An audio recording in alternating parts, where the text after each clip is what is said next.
Hi everyone, it's Raina. So this video is if you have your sun in Scorpio and your moon in Aquarius. Another requested video. I have done the opposite with the sun in Aquarius and moon in Scorpio.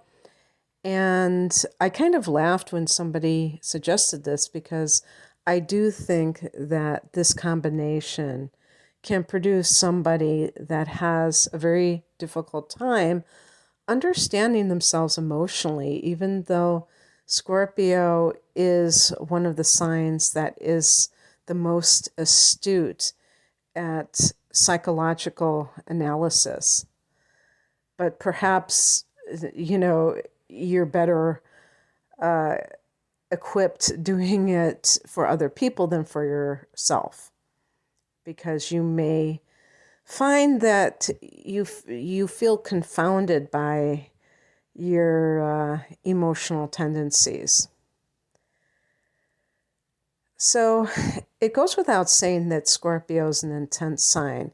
I always say I'm looking for another adjective besides intense, so it's not this cliche because, it's overused, and I wish I could find a word that was, up to that level, but it just is the only one that I can think of. It's very deeply emotional, and yet at the same time, Scorpio is a sign that can be quite secretive about their emotions. To one degree or another, I would say all the water signs are. Maybe Cancer is the most front and center.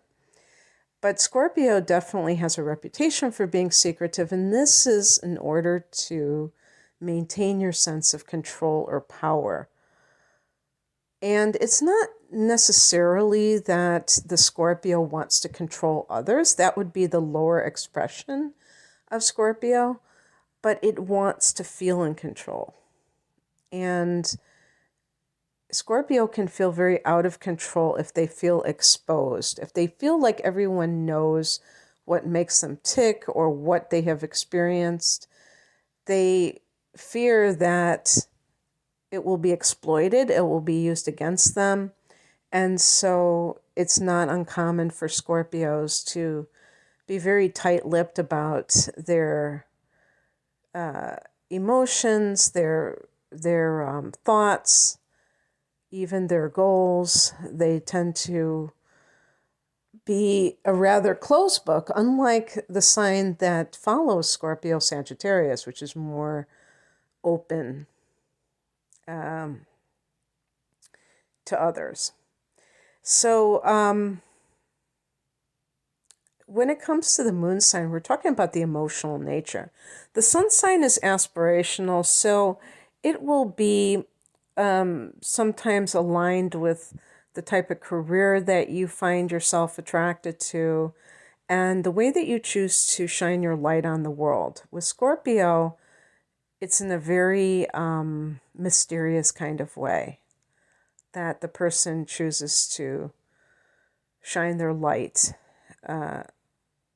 and show who they are. There's a gothic type of vibe emanating from Scorpio.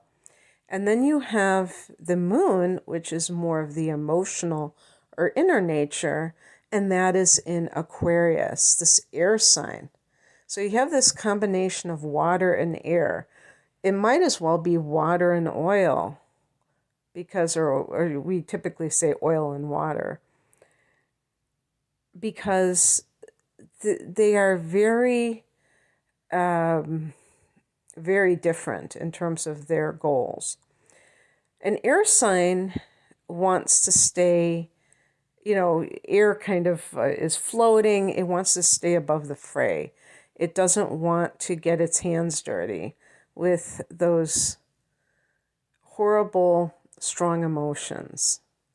That is how I see or characterize anyone who has air for their moon sign, is that they tend to have a part of themselves that is very uncomfortable with strong emotions. Now, Scorpio is the king or queen of strong emotions. So there's a definite cross purposes occurring here. There's a contradictory element big time here.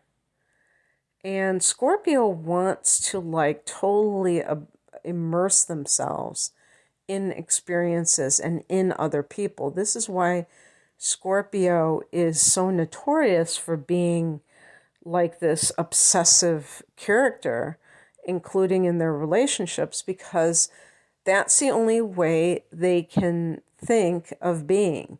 They can't be neutral. There's a very extreme quality. I used the word intense, but part of intensity is being extreme, of either being into something totally or being indifferent to it. So that might be a theme in your life where you have this, it's a part of yourself is very passionate, and then you can become very tuned out, turned off to something. And one of the things I've pointed out about the moon in Aquarius is they can have a very off-putting tendency to cut people off emotionally, just like that. And that is because Aquarius is ruled by Uranus, also ruled by Saturn, but we tend to focus on Uranus. And Uranus can be very unpredictable. And that abruptness is like the person turning off their feeling nature towards a person, maybe based on that person's actions or something that person said, but it's not like a gradual thing. It's just like cut and move on. There's a very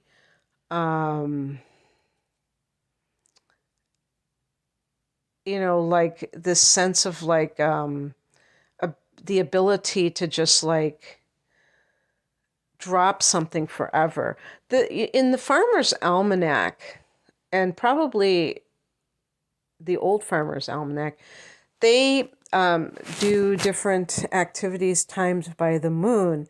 And when the moon is in Aquarius, it really is a great time for breaking habits for good, because there's that tendency to just leave something and leave it forever, that total detachment. And while that might have some possible benefits in some sense, it can be very troubling to a person that you're involved with who feels like you just kind of shut the door on them forever, and they might feel like that acute sting of rejection from such a behavior. And another piece in this is that the moon can represent the mother. So there is the chance that you had a mother who represented the Aquarian ideal. This could be a hippie type of mother, bohemian type of mother who was very ahead of her times, or very counterculture, nonconformist type of person. And she may have encouraged you to be the same. She may have treated you almost like a little adult, where she did not use baby talk with you. She kind of treated you like you had a brain in your head and not dumb things down.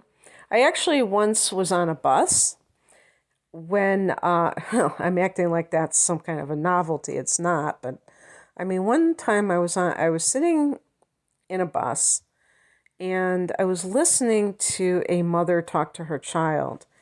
And this child was probably like 2 years old. And she was talking to the child way too in too sophisticated a manner. And so the reason I'm bringing this up is because sometimes if a parent is out of tune, if they're ungrounded, they're going to be very locked into their own perspective, and they don't have the ability to kind of put themselves in another person's shoes, and in this case, a child's shoes, and speak to a child at their own level. And I was just sitting there and I couldn't believe how she was talking to that child. And it was just like totally tone deaf. And it's not to say that she was being malicious in any way. I was just thinking in terms of she just wasn't connecting with that child. And I think that people at the moon in Aquarius, they may have a tendency to not tune in emotionally to others very well. Aquarius is a very intuitive sign, but the problem is the intellect. And we think the intellect is a solution to everything. And certainly Aquarians can be brilliant people, but there is intellectual brilliance and there's emotional intelligence. And you have to be able to have that emotional intelligence when you're dealing with relationships. So when you were a child, you may have been treated too much like an adult, left to your own devices. And for a water sign, this can sometimes be traumatic because you may not feel nurtured enough. You may feel like you are left to raise yourself to a certain degree. There's not necessarily that personal touch because you may have had an impersonal type of mother who wasn't really good at nurturing. Doesn't mean she was malicious, but it can affect, I'm a sun in Sagittarius. I might thrive with that type of mother, but other signs might suffer because they needed something else.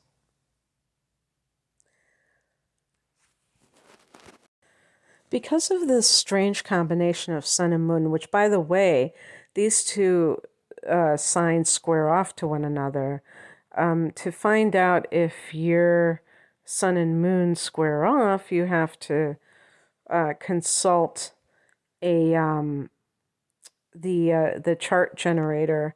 Astro.com includes the aspects table so you can see what kind of aspect the sun is making to the moon, because it won't automatically be a square depending on what degree. If you have an early degree Scorpio sun and a late degree Scorpio moon, it's not going to be close enough. But even so, I don't even really care personally about the degree span, whether or not it's an official square. You can just tell by the elements that there's going to be this difficulty in consistency or harmony between the sun and moon. So between the head and the heart, or the career and the emotional life, the career and the home front, if you will. All of these things there can be a clash. And in this case, you can have this person who wants to live a very passionate, intense life, but emotionally they just feel very aloof to things. And so how does that manifest? Well, it's difficult to say because the sun is in a water sign. So the sun is almost the element of water is almost acting like the moon. It's already emotional. So, also Aquarius being an air sign, we'd almost associate that's a masculine kind of a thing. So that is associated with the sun. The sun is masculine energy. So they're kind of like in their reversed roles in a sense. In general, I would say that you may have a tendency in personal relationships to veer from uh, this obsessive, maybe possessive, jealous, suspicious type of lover to somebody who is just like laissez faire, not attached, and maybe too detached, but perhaps it might manifest in a certain hypocrisy where you want the freedom to be able to do what you want to do, but you want that person to be just completely loyal to you, but you can do whatever you want to do. It could manifest like that. But this, personal relationships may be an area that is a bugaboo for you, where it's very difficult for you to find that balance because you do tend to go to these extremes of attachment and detachment. And yeah, like that. I can't think of that psychological phrase talking about children, like let's say children who are adopted or taken out of the home, taken away from the birth mother at an early age. It's called attachment, not attachment trauma, but you know what I mean, something along those lines, where they do not get to bond with the mother properly. That kind of thing can lead to, I think, in adulthood, relationships that maybe you even sabotage in some way. Perhaps by some of those scorpionic tendencies of the jealousy and the overbearing quality that but in your heart of hearts, you don't really feel it. It's like you're going through the motions of that. I was going to say of being a stalker, but your heart isn't in it. And you're doing it in effect, whether you know it or not, to sabotage the relationship because you're terrified of intimacy. So that may be the heart of this, is a fear of truly getting close to someone, because your relationship with your mother had a disruption with that in some way, or she could not bond with you properly because of her own issues. And so you never got that opportunity. And I do think for Scorpios in general that there's always this trauma lurking in the background that has to do with some kind of an emotional betrayal, or actually in childhood, it wouldn't be so much a betrayal as abandonment, and death can be a big theme in Scorpio's life and be perceived as abandonment by young children who don't know what to make of death.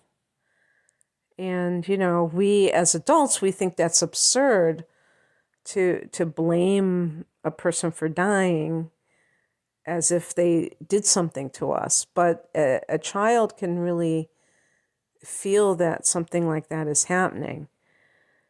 So there might be a lot of mixed up feelings when it comes to personal relationships. In terms of your professional life, you can be a very dynamic individual. Even with that square, there can be a sense of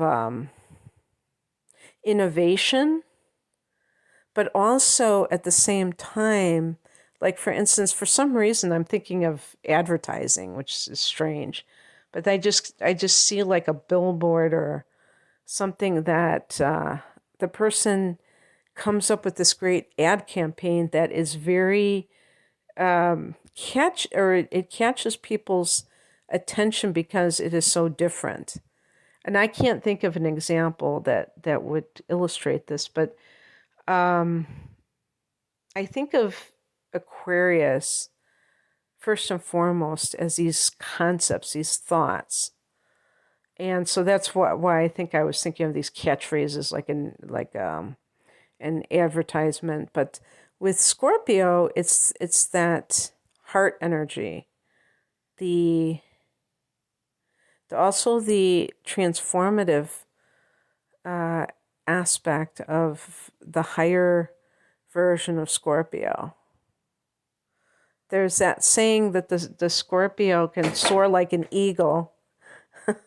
My laptop just fell over. Scorpio can soar like an eagle or can sink like, I don't know if sink like a scorpion, but something, sink very low. And it all depends on their, their consciousness or whatever. And so both of these signs are intuitive in their own way. And this can make for a very good healer, certainly a psychologist, because anytime you get Scorpio, but combined with the analytical abilities of an Aquarian, that can be very potent. But any kind of a healer, and shamanism is certainly a religion, an earth religion that is all about transformation, personal alchemy. And so anyway, I hope that this resonated.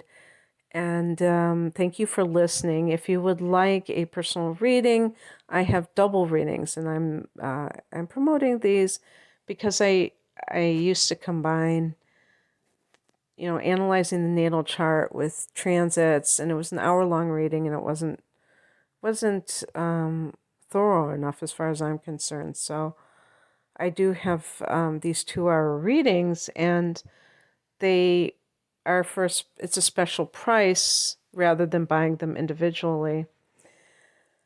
And it's called Deep Dive, perfect for a Scorpio. But anyway, I have all kinds of readings. You can find out more information at rainymoon.com. The link is below. Take care. Bye.